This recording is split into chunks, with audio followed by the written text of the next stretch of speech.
कभी कभी क्या होता है ना कि कुछ चीज़ें मिलकर कुछ नई चीज़ों का निर्माण कर देती हैं। फ्रेंड्स, नमस्कार। Myself Aryan. I am here to teach you the one topic of the GS1 history and culture. Today we have topic Patna Kalam painting. इससे पहले की वीडियो में मैंने मौर्यन आर्ट को कवर किया था। आज हमारा टॉपिक पटना कलम पेंटिंग का है। बीपीएससी मेंस के जितने भी टॉपिक्स हैं ऑलमोस्ट मैं सारे के सारे कवर करूंगा और आप सबों को मैं बताना चाहता हूं कि आर्ट एंड कल्चर, इसके बाद मैं पाल कला को, और उसके बाद जितने भी टॉपिक्स हिस्ट्री एंड कल्चर में बनते हैं बीपीएससी मेंस में, मैं सारा आपको बताऊंगा। तो आज के टॉपिक से स्टार्ट करते हैं। Patna Kalam painting. Patna Kalam painting generally British painting, Mughal style painting दोनों का मिक्सचर है। वो दोनों मिलके एक सिंपल सा फॉर्म की जो पटना कलम पेंटिंग के नाम से जाना जाता है। जनरली पटना कलम पेंटिंग जो पर्शियन आर्ट ऑफ पेंटिंग थी, वो धीरे धीरे पटना जो शिफ्ट होने लगी, उसके बाद से वो सभी लोग जो पटना आए उन सबों ने मिलकर जो है एक नए पेंटिंग का निर्माण कर दिया। पटना कलम पेंटिंग पर एक सवाल हर 2 साल पर या 1 साल पर बीपीएससी मेंस में बन ही जाता है। बीपीएससी मेंस में जनरली पूछे जाते हैं right the main features of the Patna Kalam painting. Patna Kalam painting के मेन फीचर्स के बारे में आपको पूछा जाता है बीपीएससी मेंस में। और उसमें कभी कभी रीजन ऑफ द डिक्लाइन, कभी कभी एक टेल भी लगे होते हैं। Reason of the decline, right the some painters of the Patna Kalam painting, ये सभी कभी कभी टेल लगे होते हैं। तो आप अगर बीपीएससी बैक ईयर मेंस पे क्वेश्चन देखेंगे तो उसमें आपको पटना कलम पेंटिंग एक प्रोमिनेंट टॉपिक जाना जाता है। फ्रेंड्स, पटना कलम पेंटिंग के बारे में जनरली अगर आप लोगों ने कहीं पढ़ा है और नहीं पढ़ा है तो मैं सारा कुछ पटना कलम पेंटिंग के बारे में बताता हूं। मैं ये भी बता रहा हूं कि बीपीएससी मेंस में अगर पटना कलम पेंटिंग पर कोई भी सवाल आता है तो आप उसे कैसे लिखेंगे। तो शुरू करते हैं Patna Kalam painting. Friends, introduction पहले कभी भी आपको जब मेंस का आंसर लिखेंगे तो इंट्रोडक्शन बहुत ही अच्छा और काफ़ी जो है इम्प्रेसिव होना चाहिए, क्योंकि इंट्रो से ही आपकी शुरुआत होती है। शुरुआत अच्छी होनी चाहिए, आपको पता होगा। तो शुरू करते हैं। The Mughal style of painting influenced many Indian school of painting which flourished off to arts. Patna Kalam painting और Patna school of painting was one of the school which were an offshoot of Mughal painting flourished during early 18th to 20th century in the Bihar. Offshoot मतलब branch कह सकते हैं उसे। 18th to 20th century, mid of 18th century यानी 1850 से 1750 से ये start होता है पटना कलम पेंटिंग का ये दौर। और उसके बाद 18 to 20th सेंचुरी में जो पटना कलम पेंटिंग है वो मुगल पेंटिंग का ही एक ऑफशूट माना गया है जनरली। और वो पटना में यानी कि बिहार में पटना के आसपास के जगहों पर, आरा, दानापुर, इन सब जगहों पर ये डेवलप हुआ है पटना कलम पेंटिंग। उसके आगे हम लिखेंगे इससे पहले मैं एक बात बताना चाहूँगा आपको कि कभी भी जब आप आंसर लिखते हैं उसमें किसी न किसी फेमस पर्सन का कोई कोट जरूर लिखिए। इससे थोड़ा सा एज मिलता है, आपको मार्क्स ज़्यादा मिलते हैं। The principal centres were Patna, Danapur, Arrah, मैंने आपको बताया अभी कि कहाँ कहाँ इसके सेंटर्स हो सकते हैं। Patna, Arrah, Danapur. Former principal of Patna school of art and craft mister Shyam Sharma. Patna school of art and craft के जो प्रिंसिपल थे डॉक्टर श्याम शर्मा, उन्होंने कुछ कहा है पटना कलम पेंटिंग के बारे में। तो जानिए क्या कहते हैं। Says that the British used to buy the paintings as souvenirs from the Patna. The paintings and family rise with the lifestyle of people here the masterpiece of this art from art outside the country. इसका मतलब क्या हुआ? तो श्याम शर्मा ने कहा है कि British जो पेंटिंग्स थे उसको एक स्मृति शेष की तरह अपने साथ ले जाते थे। स्मृति शेष आप जानते होंगे, इंग्लिश उसका सोवेनियर्स होता है, और पटना से ले जाते थे। और वो सारे पेंटिंग्स धीरे धीरे आउटसाइड यानी कि कंट्री से आउटसाइड ब्रिटेन और बाकी जगहों पर जाने लगे। और इस कारण से जो है पटना कलम पेंटिंग उस समय काफ़ी फेमस हो गया था। जनरली पटना कलम पेंटिंग जो है लोकल लोगों के, कॉमन लोगों के, विलेज पीपल के और जो लोकल काम होते हैं उसके कामों पर ही बेस्ड पेंटिंग होती थी, जिसमें कि कोई लैंडस्केप नहीं होता था, कोई बैकग्राउंड नहीं होता था। जनरली किसी भी बिना बैकग्राउंड के ये पेंटिंग बनाई जाती थी, जो एकदम मिनिएचर मतलब बहुत ही छोटे तबके के लोग, कोई अगर ताड़ी लेके जा रहा है, कोई किसी को पानी पिला रहा है, कोई पालकी लेके जा रहा है, या किसी देवी देवता की भी मूर्ति बनाई जाती थी पटना कलम पेंटिंग में। तो पटना कलम पेंटिंग का ये सेक्शन है। ये इंट्रो मैंने अभी आप बताया, एक कोटेशन भी उसमें आप लिख सकते हैं। इसके बाद मैंने एक डायग्राम बनाया है, डायग्राम नहीं इसको आप फ्लो चार्ट कहेंगे। Mughal style plus British style equal to Patna Kalam painting. इस फ्लो चार्ट का क्या मतलब हुआ आप मुझे बताइए कमेंट में, ठीक है। तो ये इंट्रो का सेक्शन हुआ। अब हम लोग इसके बॉडी पे चलते हैं।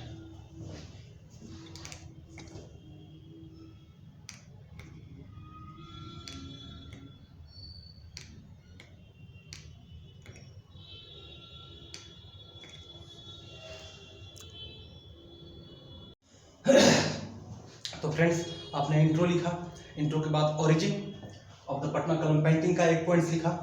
इसके बाद आप एक फ्लो चार्ट फिर से बनाइए।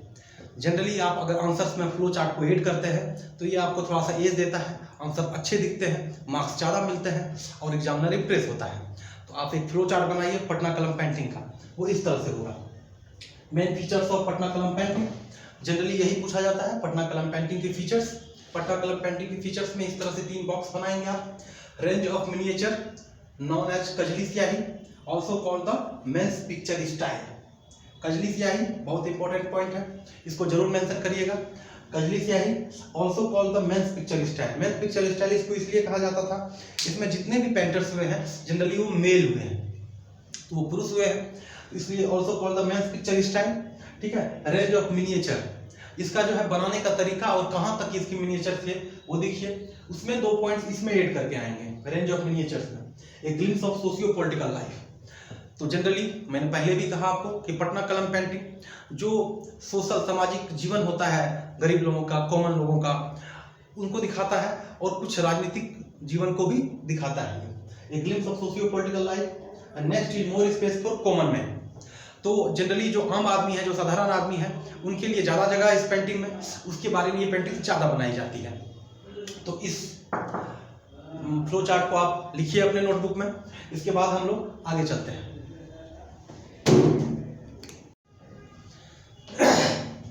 इसके बाद अगर बॉडी की बात करें तो इंट्रो, फिर मैंने कुछ पॉइंट्स बताया, ओरिजिन बताया, उसका एक फ्लो चार्ट बताया मैंने। अब इसके बाद नेक्स्ट पॉइंट देखते हैं। आंसर्स ऐसे ही लिखने होंगे आपको जनरली एग्जाम में, जो पटना कलम पेंटिंग पर अगर कोई भी सवाल आता है तो। The most picture of the Patna Kalamkari style fall under the category of the miniatures. Generally जितने भी पेंटिंग्स थे जनरली कॉमन लोगों के लिए थे, मैंने पहले भी बताया है। वो पॉइंट्स मैंने फिर से यहाँ लिखा है। They were mostly made of paper.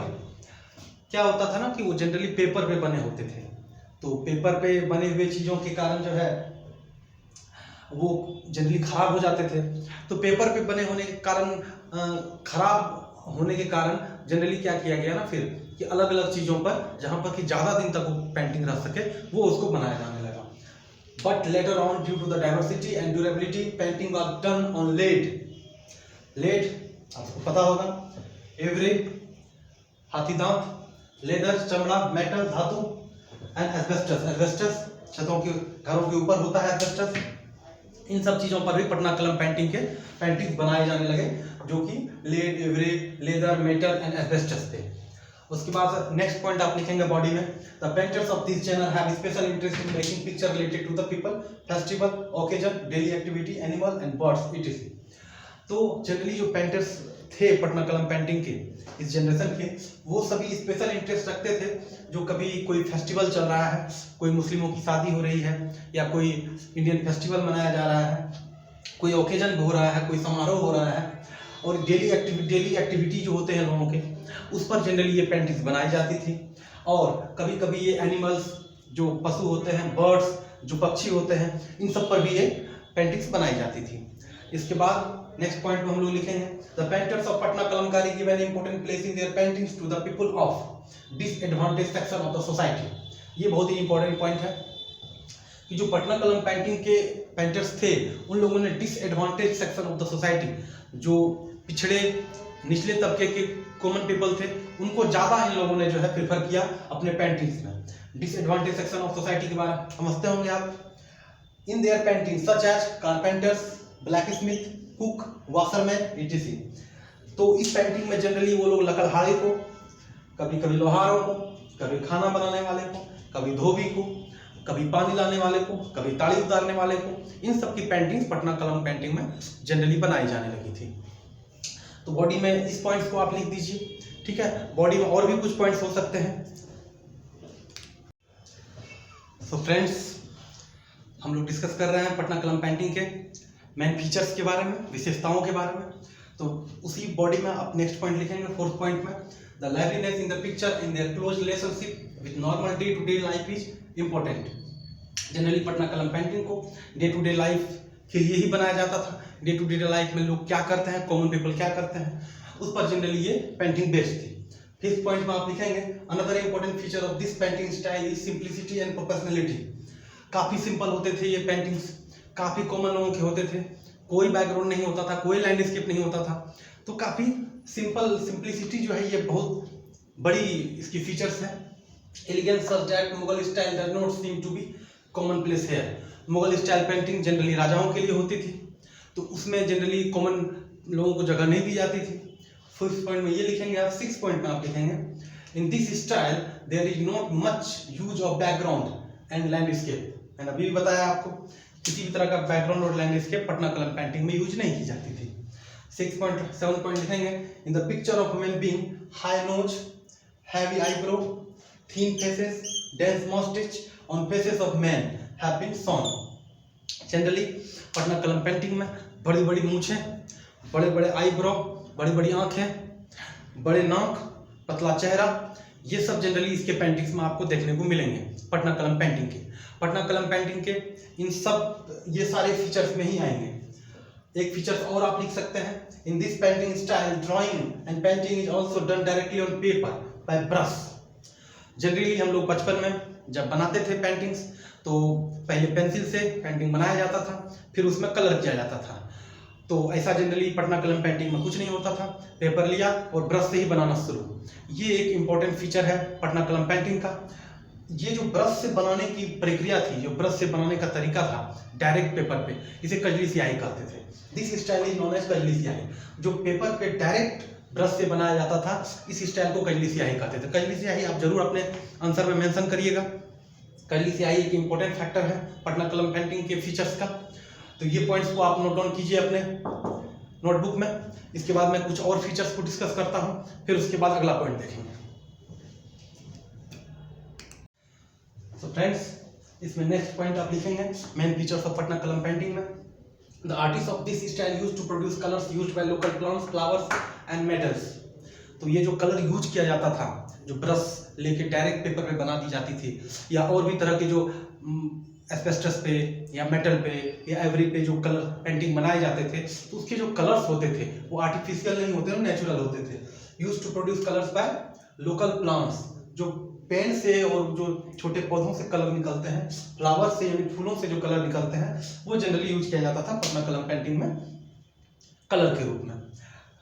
And last point आप फीचर्स में लिखेंगे, most painters of this genre were men, therefore this art style is called men's picture style.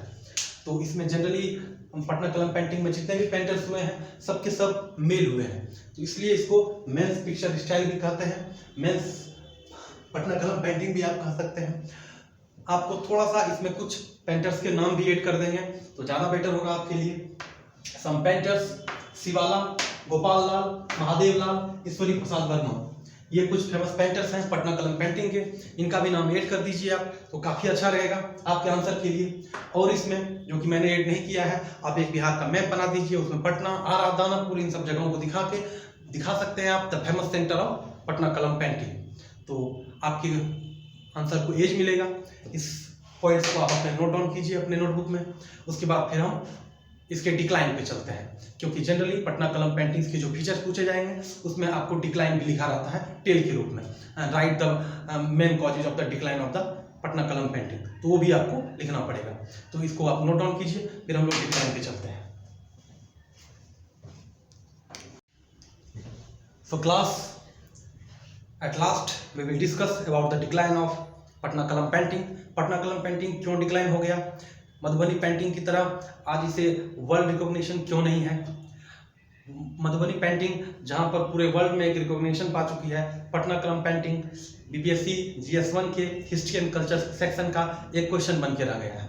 आखिर क्या रीजंस थी कि decline of the Patna Kalam painting इतना आसानी से हुआ कि अब जनरली आपको पटना कलम पेंटिंग के नमूने कहीं भी नहीं मिलते हैं। तो इस बारे में हम लोग जानेंगे। Decline of the Patna Kalam painting, इस टॉपिक को आप लिखेंगे उसमें। उसके बाद आप लिखेंगे in this painting in the early half of the 19th century the downfall of this art has started. Early half of the 19th century मतलब 1850 की बात की जा रही है। तो धीरे धीरे पटना कलम पेंटिंग डिक्लाइन होने लग गया था early half of the 18th century में। The artisans had no longer enjoy the royal patronage and lost their shelter. जो राजाओं का शेल्टर होता था, राजाओं के कोर्ट में जो पेंटर्स को रखे जाते थे, तो पटना कलम पेंटिंग के जितने भी पेंटर्स थे उन्होंने राजाओं के कोर्ट से शेल्टर पाना धीरे धीरे उन लोगों का बंद हो गया, क्योंकि धीरे धीरे मुगल एम्पायर जो है वो डिक्लाइन हो गया। और मुगल एम्पायर जैसे डिक्लाइन हुआ तो फिर कौन से राजा उन्हें देंगे अपने यहाँ अपने कोर्ट में रहने के लिए। तो रॉयल पैट्रोनेज जो उन लोगों का जो सरकार मतलब राजाओं का जो उन पर आश्रित थे वो लोग, वो आश्रय खत्म हो गया। तो ये एक बहुत बड़ा रीजन था decline of Patna Kalam painting का। So they searched alternative source of income and moved to other places, leading to the decline of this art. तो जो उसमें पेंटर्स थे जनरली मेन थे, तो मेन तो आप जानते हैं उन्हें परिवार चलाना होता है। सोर्स ऑफ इनकम उनका अगर पेंटिंग ही है और पेंटिंग्स अगर नहीं काम आ रही है, नहीं बिक रही है, तो उनका सोर्स ऑफ इनकम के लिए वो दूसरी जगह तलाशने चले जाएंगे। तो यही हुआ। पटना कलम पेंटिंग्स को रॉयल पैट्रोनेज नहीं था, उसके पेंटिंग्स का कोई पूछ कहीं नहीं मिला, तो वो लोगों ने सारे पेंटिंग्स के काम छोड़ के दूसरे जगहों पर मथुरा, कलकत्ता ये सब जगहों चले गए वो लोग और अपने अल्टरनेट सोर्स ऑफ इनकम की खोज में। लेकिन यही बात मधुबनी पेंटिंग के साथ नहीं हुई। मधुबनी पेंटिंग्स जनरली महिलाओं द्वारा बनाया जाता है, तो मधुबनी पेंटिंग महिलाओं द्वारा बनाया जाता है, इसीलिए उसका डाउनफॉल नहीं हो सकता था, क्योंकि महिलाएं जो काम करती है वो साइड सोर्स ऑफ इनकम होता है फैमिली का, और मेन जो काम करते हैं वो मेन सोर्स ऑफ इनकम होता है फैमिली का। तो इन लोगों को इनकम की जरूरत थी, तो ये लोग जो है पटना कलम पेंटिंग का काम छोड़ के दूसरे जगहों पे चले गए। और मधुबनी पेंटिंग में जो लोग काम कर रहे थे, जो महिलाएं काम कर रही थी, उनका पेंटिंग से कुछ पैसा आए ना आए, उन्हें रॉयल पैट्रोनेज मिले ना मिले, फिर भी वो पेंटिंग्स बनाती थी, क्योंकि उनका main source of income family का वो नहीं होता था, ये महिलाओं द्वारा किया जाता था। इसीलिए हमारे सोसाइटी में कहा जाता है कि जो अगर पुरुष को आप शिक्षित करते हैं तो एक इंसान शिक्षित होता है, और अगर महिलाओं को शिक्षित करते हैं तो पूरा परिवार शिक्षित होता है। इसका करंट एग्जांपल आपको पटना कलम पेंटिंग और मधुबनी पेंटिंग के बीच में जो डिफरेंसेस अभी के दौर में है वो आपको दिख जाएगा। आगे इसमें आप लिखेंगे the heavy competition of the Madhubani and Manjusha painting was another cause of decline.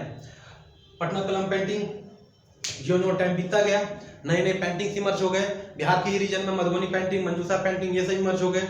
इन लोगों ने काफी अच्छा कंपटीशन दिया पटना कलम पेंटिंग को, लोग उसकी तरफ जाने लगे। जो जनरली मधुबनी पेंटिंग की चीजें होती थी, जो मंजूषा पेंटिंग की चीजें होती थी, क्योंकि Patna Kalam painting generally common लोगों का पेंटिंग होती थी, जो कॉमन लोगों को लोग अपने घर में नहीं रखना चाहते थे। आप ही समझिए आप क्या रखना चाहेंगे, किसी वाशरमैन, किसी धोबी का, किसी लोहार का, किसी पानी पिलाने वाले का, किसी का ताली उतारते हुए तस्वीर अपने घर में आप रखना चाहेंगे। जनरली यही रीजन हुआ कि जो कंपटीशन मिला मधुबनी पेंटिंग से, वो पटना कलम पेंटिंग के डिक्लाइन का रीजन बन गया। नेक्स्ट इसमें और एक लास्ट पॉइंट लिख सकते हैं आप, new technology like photography make this outdated. अंग्रेजों का जमाना आ चुका था, नई नई टेक्नोलॉजी आ रही थी, इंडस्ट्रियल रिवोल्यूशन का इम्पैक्ट इंडिया पे भी पहुंच गया था। फोटोग्राफी, न्यू प्रेस ये सब आ गई थी, फोटोकॉपी ये सब होने लगी थी, प्रिंटिंग प्रेस में चीजें छपने लगी थी। तो धीरे धीरे इसका जो इंपॉर्टेंस था पटना कलम पेंटिंग का, वो धीरे धीरे खत्म होने लगा।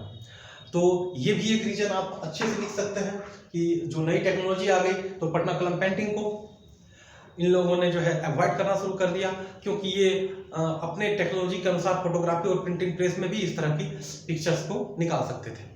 ठीक है फ्रेंड्स, तो ये decline of the Patna Kalam painting है। अब हम लोग लास्ट पॉइंट यानी कंक्लूजन पे चलते हैं। ठीक है,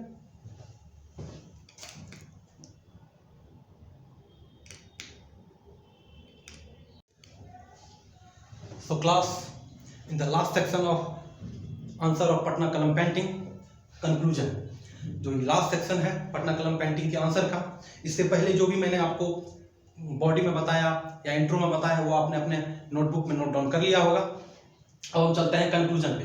पटना कलम पेंटिंग का कंक्लूजन, जो लिखेंगे हम, इससे पहले एक बात मैं बताना चाहूँगा, आप किसी भी आंसर का कंक्लूजन अगर लिखते हैं तो उस कंक्लूजन में वे फॉरवर्ड कुछ दीजिए, अपने तरफ से कुछ विचार रखिए कि इसको और अच्छा बनाने के लिए क्या किया जा सकता है, इसको और क्या गवर्नमेंट क्या स्टेप ले सकती है, सोसाइटी को क्या स्टेप लेना चाहिए, हम और आप क्या कर सकते हैं इसके लिए। ये जनरली आप अपने आंसर के कंक्लूजन में वे फॉरवर्ड की क्या करना चाहिए, ये अगर ऐड करते हैं तो आपको आंसर में एज मिलता है, मार्क्स ज़्यादा मिलते हैं। जनरली कंक्लूजन जो होता है मोस्ट इंपॉर्टेंट पार्ट होता है पूरे आंसर का, क्योंकि इसको पढ़ने के बाद ही अब एग्जामिनर नंबर देगा, यानी कंक्लूजन पढ़ने के जस्ट बाद अब वो नंबर देगा, तो ये काफ़ी इंपॉर्टेंट हो जाता है। तो पटना कलम पेंटिंग के कंक्लूजन में आप लिखेंगे, the Patna Kalam painting was world first independent school of painting which deals with the commoner and his life style exclusively. Patna Kalam painting पूरे वर्ल्ड का पहला पेंटिंग स्टाइल था जो एक साधारण लोगों के लिए, एक कॉमनर्स के लिए ये डील करता था कि जो है कॉमन लोगों की जीवन शैली कैसी होती है उस पर पेंटिंग बनाया जाए। ये शायद पटना कलम पेंटिंग ये वर्ल्ड का पहला ऐसा पेंटिंग हुआ करता है, होता था। Most unfortunate things about the Patna Kalam painting is that like the world famous Madhubani painting, it has not received its due share of acknowledgement। सबसे ज़्यादा दुर्भाग्यपूर्ण इस पटना कलम पेंटिंग के लिए यही है कि जिस तरह से मधुबनी पेंटिंग को वर्ल्ड रिकॉग्निशन मिला हुआ है, पटना कलम पेंटिंग को नहीं मिला है।